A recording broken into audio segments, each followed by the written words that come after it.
Assalamualaikum warahmatullahi wabarakatuh. Perkenalkan, kami dari kelompok 2 akan mempresentasikan materi terkait pengembangan buku ajar mandiri. Kami dari kelompok 2 beranggotakan yang pertama ada Endah Nur Setiani, NIM 183141007. Yang kedua ada Dewi Nur Aisyah, NIM 183141016. Yang ketiga ada Dela Novita Sari, NIM 183141030. Yang keempat ada Emma Alfiana, NIM 183141034. Yang kelima ada Erni Uswatun, NIM 183141040. Dan yang terakhir ada Fadila Nuraini Alfansuri, NIM 183141047. Baiklah teman-teman, silakan memahami materi yang akan dipresentasikan oleh kelompok 2. Saya Endah Nur Setiani akan menjelaskan tentang pengembangan buku ajar mandiri. Bahan ajar cetak, handout, dan leaflet merupakan bahan ajar yang paling banyak digunakan dalam pembelajaran karena dapat digunakan dengan praktis dan sebagai sarana pembelajaran. Selanjutnya, bahan ajar digunakan dalam aktivitas pembelajaran harus menggunakan bahan ajar yang berkualitas. Maksud berkualitas itu yaitu bahan ajar yang mampu memenuhi persyaratan indikator dan memiliki kemampuan dalam meningkatkan hasil belajar peserta didik. Yang kedua, meningkatkan potensi atau daya ingat peserta didik terhadap isi atau materi pembelajaran. Yang ketiga, motivasi belajar peserta didik. Dan yang keempat, membuat peserta didik dapat menerapkan pengetahuan dan keterampilan yang telah dipelajari. Selanjutnya, ada dua pendekatan menggunakan bahan ajar cetak untuk kepentingan aktivitas pembelajaran. Cara yang pertama, memanfaatkan hasil ajar cetak yang sudah ada. Sedangkan cara yang kedua, memproduksi sendiri bahan ajar yang diperlukan. Selanjutnya, pendekatan pertama, menggunakan bahan ajar yang sudah ada dan dapat dilakukan dengan cara memilih bahan ajar yang dapat mendukung program pembelajaran. Ada beberapa kriteria yang harus dapat dilakukan untuk mempertimbangkan pemilihan dan indikator dalam memiliki bahan ajar yang dapat digunakan dalam kegiatan pembelajaran, yaitu yang pertama, apakah bahan ajar yang dipilih sesuai dengan kurikulum yang sudah berlaku? Yang kedua, apakah isi materi yang terdapat dalam bahan ajar yang baru? Yang ketiga, apakah isi yang diuraikan dalam bahan ajar ditulis dengan jelas? Dan yang keempat, apakah bahan ajar yang dipilih sesuai motivasi peserta didik untuk melakukan proses pembelajaran? Yang kelima, apakah bahan ajar yang dipilih memberi keyakinan untuk dipelajarin? Dan yang terakhir ada, apakah kondisi fisik bahan ajar tersebut baik? Pendekatan yang kedua yaitu mengadakan bahan ajar cetak yang diperlukan dengan cara menulis atau mengembangkan sendiri bahan ajar tersebut. Pada dasarnya ada 3 tahap yang perlu dilakukan penulis untuk mengembangkan sebuah bahan ajar. Yang pertama, tahap desain, yang kedua, tahap pengembangan, dan yang ketiga, tahap evaluasi. Masuk ke tahap yang pertama, yaitu tahap desain. Nah, di dalam tahap desain ini adalah melakukan penentuan beberapa komponen yang harus ada atau yang harus terdapat di dalam bahan ajar. Yang pertama yaitu menentukan tujuan pembelajaran atau kompetensi yang perlu dimiliki oleh peserta didik. Yang kedua, menetapkan ragam bahan ajar yang akan digunakan. Yang ketiga, menyusun materi atau menyusun isi pelajaran yang akan disampaikan ke peserta didik. Yang keempat, memilih metode dan pendekatan yang akan digunakan untuk menyampaikan materi atau isi pelajaran. Nah, pada tahap yang kedua yaitu tahap pengembangan. Tahap pengembangan atau produksi dilakukan dengan cara menulis bahan ajar yang merujuk kepada desain atau rancangan yang telah dibuat sebelumnya. Nah, kegiatan atau tahap produksi ini menghasilkan draft bahan ajar yang perlu disempurnakan lagi untuk digunakan dalam situasi atau setting yang sebenarnya. Untuk melakukan sebuah bahan ajar video, misalnya, diperlukan 3 tahap kegiatan, yaitu tahap praproduksi, tahap produksi, tahap pasca produksi. Yang ketiga adalah tahap evaluasi. Tahap evaluasi ini adalah langkah yang perlu dilakukan untuk menilai kualitas draft bahan ajar yang telah diproduksi. Nah, untuk menghasilkan bahan ajar yang berkualitas diperlukan adanya evaluasi. Nah, di sini evaluasinya menggunakan evaluasi formatif. Karena evaluasi formatif yang konsepnya memiliki konsep secara rinci. Saya akan menjelaskan tentang buku ajar mandiri. Buku ajar mandiri merupakan salah satu bahan ajar cetak selain buku teks yang banyak digunakan dalam aktivitas belajar dan pembelajaran. Buku ajar mandiri digunakan untuk mendukung proses belajar yang memerlukan penerapan konsep self-directed learning. Self-directed learning merupakan proses belajar dengan inisiatif sendiri dengan atau tanpa bantuan orang lain. Buku ajar mandiri mempunyai beberapa karakteristik yang membedakan buku ajar mandiri dengan buku teks.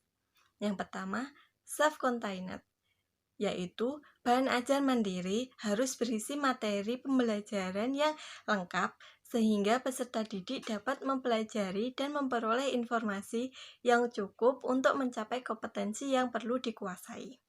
Yang kedua, self-instructional. Buku ajar mandiri berisi arahan-arahan dalam melakukan proses belajar agar peserta didik mudah dalam mencapai tujuan pembelajaran.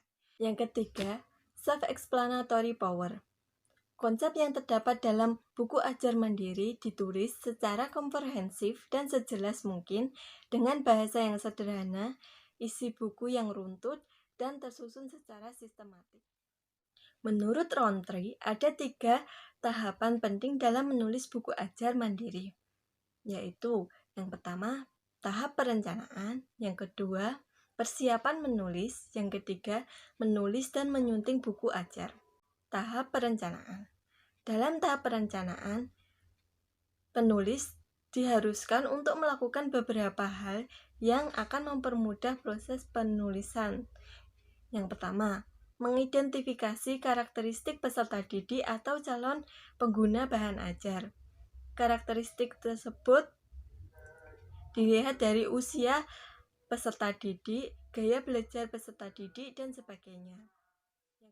Yang kedua, menentukan kompetensi yang dapat dicapai oleh pengguna bahan ajar setelah melakukan proses belajar. Yang ketiga, menentukan pendekatan atau strategi apa yang akan digunakan untuk mendukung penggunaan bahan ajar. Yang keempat, mempertimbangkan bahan ajar yang telah ada. Nah, yang kedua adalah persiapan, yaitu kegiatan di mana penulis mempersiapkan buku bahan ajar apa yang akan ditulis. Adapun cara-caranya yaitu, pertama, menentukan materi bahan ajar apa yang akan ditulis. Yang kedua adalah mengumpulkan referensi yang akan digunakan dalam proses penulisan. Yang ketiga, mengembangkan kegiatan belajar siswa yang akan digabungkan dalam mempelajari buku bahan ajar. Yang keempat adalah mencari contoh yang akan digunakan untuk memperjelas konsep dan materi yang akan ditulis dalam buku bahan ajar mandiri.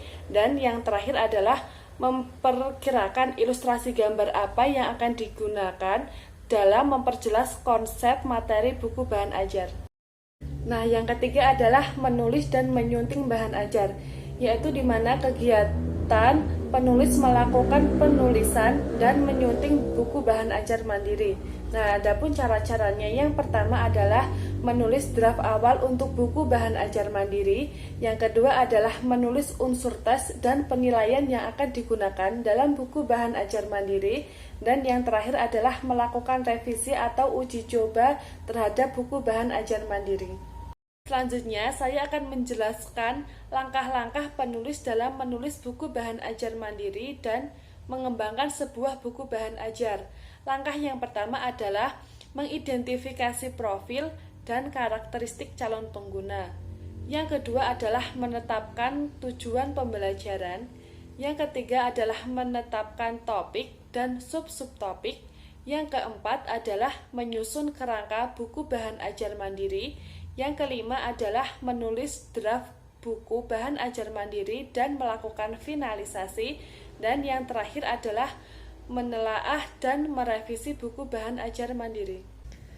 Yang pertama adalah mengidentifikasi profil dan karakteristik calon pengguna. Menetapkan profil dan karakteristik buku bahan ajar mandiri merupakan langkah awal dalam mengembangkan sebuah buku bahan ajar mandiri. Nah, penulis harus memiliki pengetahuan yang baik mengenai profil calon pengguna, sehingga penulis dapat menentukan kompetensi yang perlu dimiliki oleh pembaca.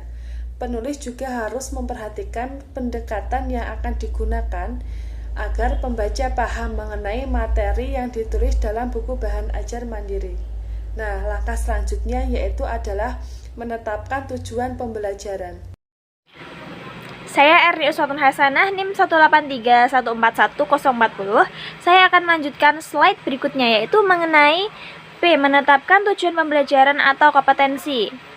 Tujuan pembelajaran yang telah ditetapkan dapat diletakkan pada awal pendahuluan. Kenapa diletakkan pada awal pendahuluan? Karena tujuannya untuk agar peserta didik termotivasi untuk segera mencapai kompetensi yang harus dicapainya. Nah, untuk ranah kompetensi yang perlu dimiliki oleh pembaca setelah menggunakan buku ajar mandiri, pada dasarnya dapat digolongkan ke dalam 3 ranah tujuan, yaitu ada afektif, psikomotorik, dan kognitif. Yang selanjutnya yaitu ada poin C, yaitu menentukan topik dan sub-subtopik. Penetapan topik menjadi sub-subtopik diperoleh berdasarkan hasil dari analisis data instruksional. Pengembangan topik menjadi sub-subtopik yang sistematis dan lengkap berguna untuk memperlancar penulis dalam menyelesaikan buku ajar mandiri.